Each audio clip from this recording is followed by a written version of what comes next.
学長式辞 The president of the university will deliver a ceremonial address.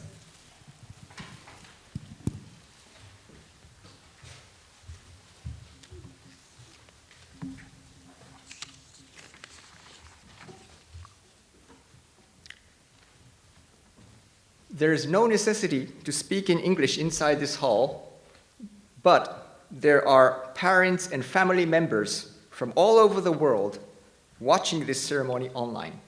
So let me speak in English. Congratulations on your graduation. You have completed your study at Tokyo University of Foreign Studies, and now you will move on to the next stage of your life. What do you think you'll be doing 15 years from now, around 2040? I guess it is not that easy to answer this question. It is becoming increasingly common to change jobs several times throughout one's career. This is not that surprising because the needs of society and business trends are changing rapidly. Japan and the world have drastically changed in the first quarter of the 21st century. In the year 2000, 1,190,000 kids, children, babies, were born in Japan. Last year, the number of births fell to 700,000, a drop of more than 40% in 25 years. On the other hand, the number of foreign residents more than doubled from 1,680,000 to 3,950,000 in the same period. 35 years ago, in March 1991, the President of the United States of America announced as follows: "Now we can see a new world coming into view. A world where the United Nations, freed from Cold War stalemate, is poised to fulfill the historic vision of its founders. A world in which freedom and respect for human rights find a home among all nations." This message was addressed soon after the liberation of Kuwait.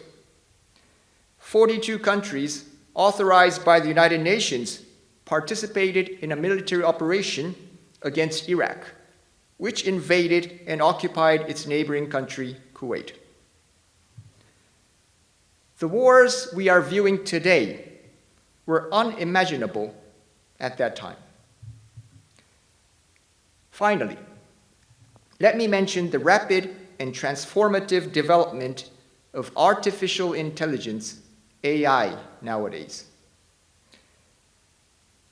I remember that I received my first email account in April 1996 when I became a fourth-year student in university. We mainly made use of information technology to communicate with other people back at that time. But today, we communicate with IT devices themselves. We can even make them undertake part of our labor. It is highly likely that the world in 2040, 15 years from now, will be far more different from the world at the beginning of the 21st century. Recently, the government of Japan called attention to the possibility of the emergence of a serious discrepancy between labor demand and education around 2040.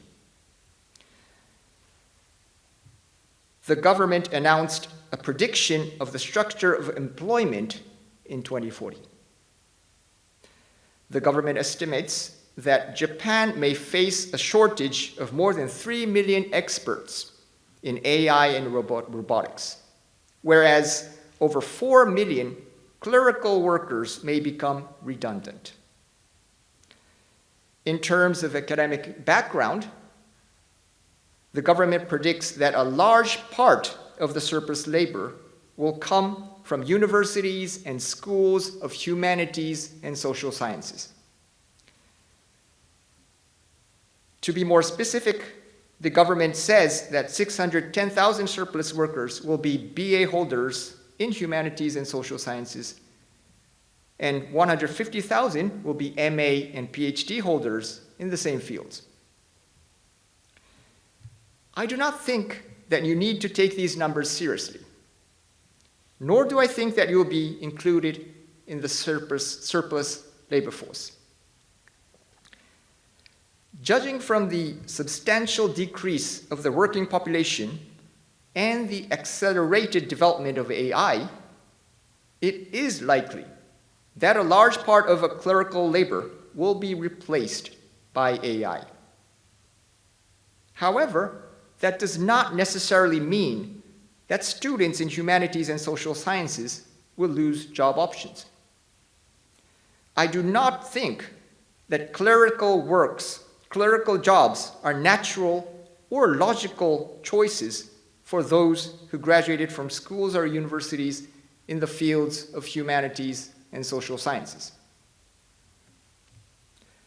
Maki Sakamoto, professor of informatics and vice president of the University of Electrical Communications, is actually a graduate of our university. I met Professor Sakamoto at a student business plan competition using AI. Many of the participants were engineering students coming from the University of Electrical Communications and Tokyo University of Agriculture and Technology. However, the winning team was led by a student from TUFS. I know that quite a few students in our university are interested in information technology, and some of the students I taught myself are now working as system engineers. Earlier this month, I attended an event organized by our alumni association, Tokyo Gaigo Kai. I met a patent attorney and a person who is currently studying theoretical physics. Both of them are graduates of our university. You have the potential to engage in many fields, probably more than you can imagine. I suggest that we should get rid of the dichotomy between STEM and non-STEM fields, or Rikei and Bunkei in Japanese. Is architecture a STEM field or not? The major in architecture can normally be found in schools of engineering in Japanese universities. However, Tokyo University of the Arts, which has no school or department related to STEM, also has a major in architecture. We cannot classify creativity as either STEM or non-STEM. And this creativity is what we need in the age of change and uncertainty. Creativity to respond to new social needs, creativity to overcome new challenges. New ideas sometimes come from a single person, but in many cases, they arise from the exchange and combination of diverse ideas. And for that reason, I believe that graduates of our university hold an advantage in the age of change. It is not only because you are equipped with linguistic skills to communicate with people across borders. All of you have experience of facing unfamiliarity and accepting differences. How could you have engaged in foreign studies without that? Many of you also have experience of placing yourself in an environment totally different from your own country. You are all fully prepared to collaborate with others in an environment filled with diversity. I would like to add that you also have the experience of creating something original. That is what the graduation project is all about. You choose your own topic, you set your own hypothesis, you collect your own materials and data, and you construct your own argument. Coming back to the question I gave you at the beginning of my speech, most of you are probably not sure what you will be doing 15 years later. It is not easy to navigate your way through an uncharted expedition. However, you are already well prepared to pave your way into the unknown. You have trained yourself by studying foreign culture, something that was totally unfamiliar to you at the very beginning. You are not only prepared to carve out your own career.